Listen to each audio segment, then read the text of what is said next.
മുകളിലേക്ക് കയറിപ്പോകുമ്പോൾ കുത്തനെയുള്ള പാറയിൽ നമുക്ക് പിടിച്ചു കയറുവാനായി ഇരുമ്പ് കമ്പികളും ചങ്ങലകളും സൈക്കിൾ ചെരുകളും ഇതുപോലെ ഉറപ്പിച്ചു വച്ചിട്ടുണ്ട്. മുകളിലെത്താറാവുമ്പോൾ താഴേക്ക് നോക്കിയാലുള്ള കാഴ്ച ഇതാണ്. എപ്പോൾ വേണമെങ്കിലും അടർന്ന് താഴേക്ക് പതിക്കാവുന്ന രീതിയിലുള്ള പാറക്കല്ലുകൾ.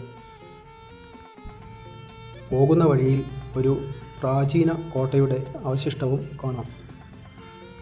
മഞ്ഞും മഴയും വെയിലുമായി വളരെ പെട്ടെന്ന് മാറി മാറി വരുന്ന കാലാവസ്ഥയാണിവിടെ. നമ്മൾ കയറി വന്ന വഴി മുകളിൽ നിന്ന് നോക്കിയാൽ ദൂരെ കാണാം.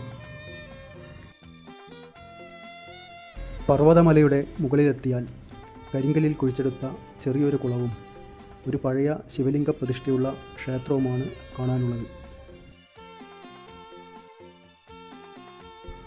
മല കയറുന്നതിനേക്കാൾ ഇറങ്ങുന്നത് ബുദ്ധിമുട്ടായി തോന്നിയ 6 മണിക്കൂർ നീണ്ട ഈ യാത്ര അവസാനിച്ചത് താഴെ ബേസ് ക്യാമ്പിലെ സൗജന്യ അന്നദാനത്തിലാണ്.